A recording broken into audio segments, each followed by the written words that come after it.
Hi, this is Patrick Kilby with Rio Products. Welcome to Rio's Tying the Fly. On the vise today is the beadhead prince nymph. It's an iconic fly. It's been around for a long time. It's a great buggy attractor for any kind of nymph fishing. We are tying this on a size 14 1X long nymph hook.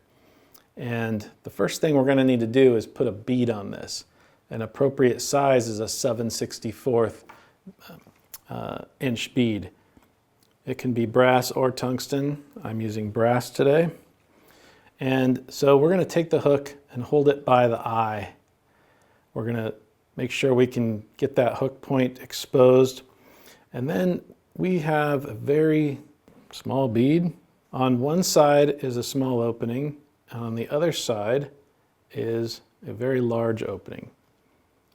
We don't want the large side. We want to come back to this small side. And the hook point is going to insert into this small side opening and slide onto the shank. Now we can put the hook into the vise to begin tying this fly. We're going to want this bead to stay all the way forward against the eye of the hook, and we're going to want to center it on here by removing some of this slop or play on that bead. We're going to do that with our 0.015 inch lead-free wire. We're going to take about 10 to 12 turns around this shank, keeping the turns nice and snug.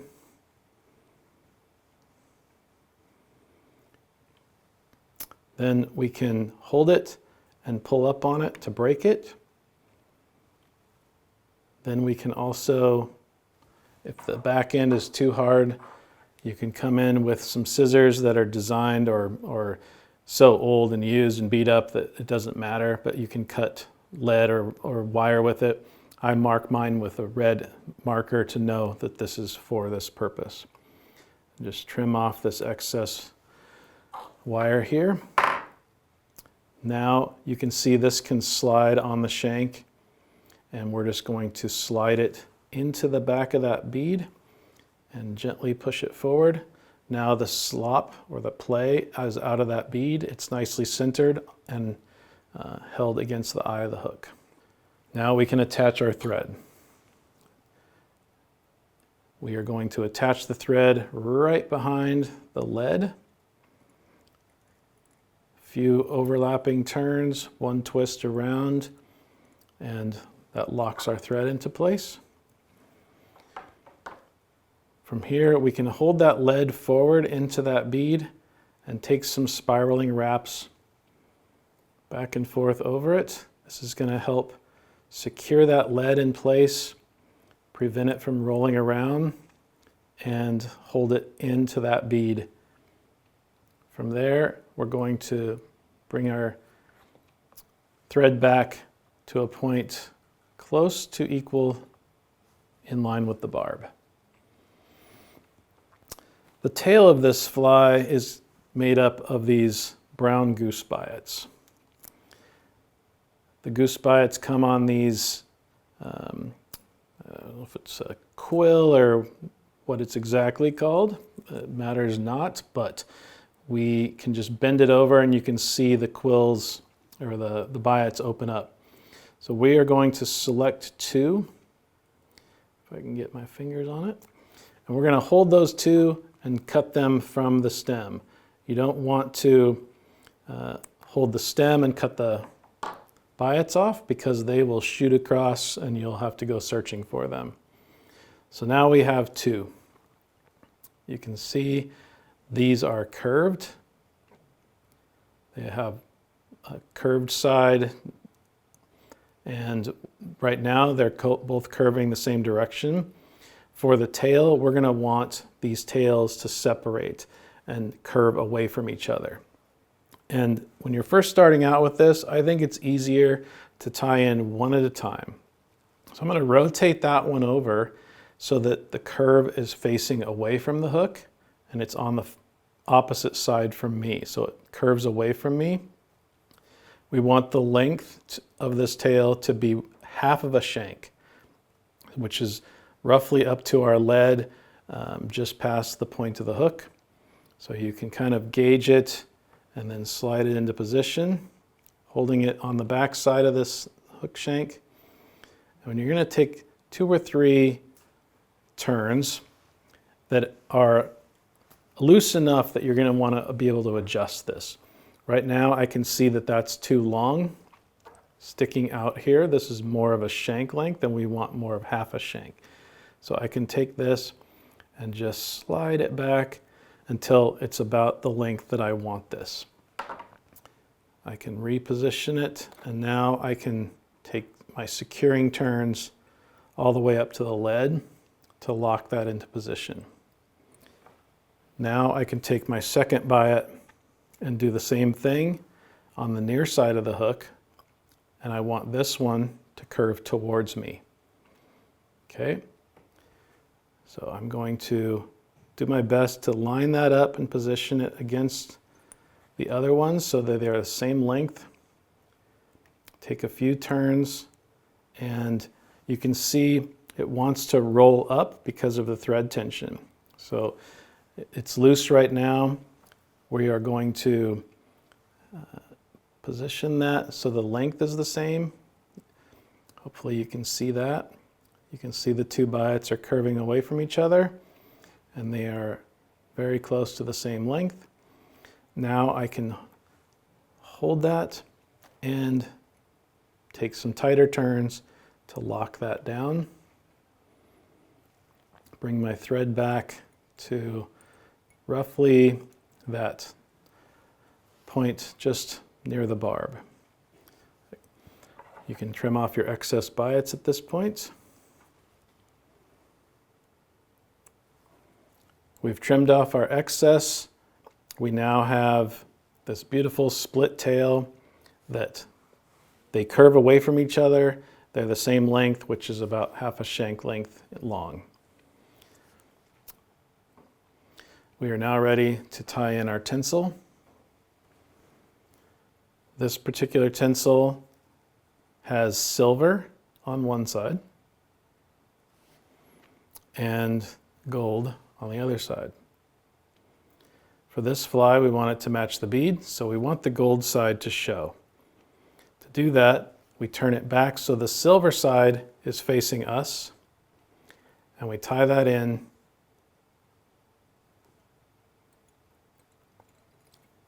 By doing that, as we begin to wrap, the gold is what will show. So we've got our tinsel tied in. If it's not going to stay out of your way, this one's going to do so. But if it doesn't, and you want to clip it back with a magnet or something, that's a super handy tool. Something like this. They have spring clips you can clip it into. This is going to cooperate and just lay back out of our way. Next, we're going to add our Peacock Herl in. So we have several strands of Peacock Herl. We are going to tie these in by the base so it's nice and sturdy.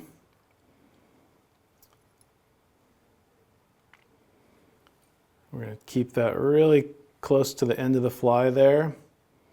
We're going to wrap up towards the lead to really lock that in and trim off our excess. One way to make this fly really sturdy is to add a little bit of super glue at this point. As you wrap that Peacock Herl forward, it'll really stay locked in place. I'm going to move my thread all the way up now to just behind the bead. I want it to wait for us there. We are going to keep these Peacock Herl strands as together as we can, and we're going to begin wrapping them forward up to the bead. So we will just keep this as one nice bundle, and we'll bring it up here to the bead, and we will do our best to secure that right behind the bead. So a couple of turns in front and behind does the trick, locking that in. can trim off our excess. Now we're ready to bring our tinsel forward. With this tinsel, you can use something not as wide if you want. You could use gold wire if you wanted to. You could take this tinsel forward and then counter rib it with a wire to make it even stronger. There's just lots of things to do with fly tying. It's artistic, it's fun, and that's the beauty of it. This is more following the original recipe, but you can do with it what you want. So we are going to start spiraling this tinsel snugly around this peacock body. It doesn't take many turns, and we will capture that with our thread and secure it. We don't want that to back off, so a couple turns in front to lock it in place. Sliding this down, trimming it off. Now we need our soft webby hackle to act as a collar. It also serves as legs. It could be wing movement. It's just, again, this is just an attractor fly underwater, and this India henback has a beautiful mottled look with the brown and black. It has the light center, darker ends, and it's just a beautiful feather. Looks very buggy. I can take this and pull down to expose the tip of this feather and get these hackle fibers loosened up. If it breaks, just strip a little bit off and expose some of that quill at the end. And then now you can tie that in.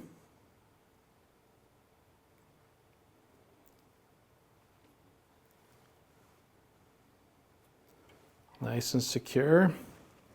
Trim off any excess. Now what we want is we want all the fibers to be running back along the shank of the fly. And you can give it a quick pinch, and that helps get them aligned in the right direction. Now we're going to take a couple of turns, usually just 2 is all you need, and then we'll secure it. As you turn it, you can help preen those feathers back as you go. So we're going to take 1 turn.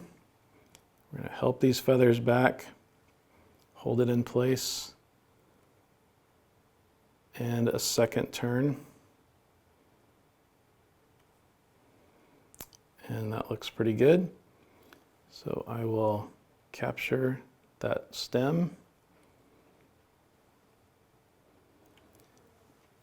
and trim off our excess. So now we have this nice webby soft hackle that is kind of encapsulating this fly. It looks like possibly like an emerger or a shroud of some sort of an aquatic insect. There's lots of things about this fly that make it buggy. Those Biot tails could represent a stonefly nymph. The Peacock Herl and the gold bead could be like a cased caddis. The soft hackle could be some sort of an emerging insect like a caddis or even a drake, like this is a great green drake nymph. There's lots of things that this fly represents, which makes it so fun to fish. It's just a good searching pattern. So it represents nothing and it represents many things all at the same time. Now we're ready to tie in the white goose biots that go on top of the fly. We're going to get these the same way we did with the tail. Is we're going to just open this up. We're going to find 2 that we want, 2 volunteers, and trim those off. You align the tips and you create this X form or this V shape, as that will be the shape of the wing as it lays on top of the fly. from the tie-in point to the end of the body is how far these should extend. So your X, where these cross, should be right at your tie-in point and then extend back to the end of the body. So I'm going to lay this on top. I'm going to hold that down and take a couple of loose wraps, and then I can reevaluate and look at how my alignment is. I can make a final tweak. That looks really good to me.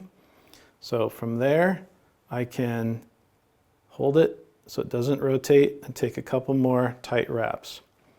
Now to really secure it, I can bend these two tag ends back and take a couple more turns right on top of those to really lock those in.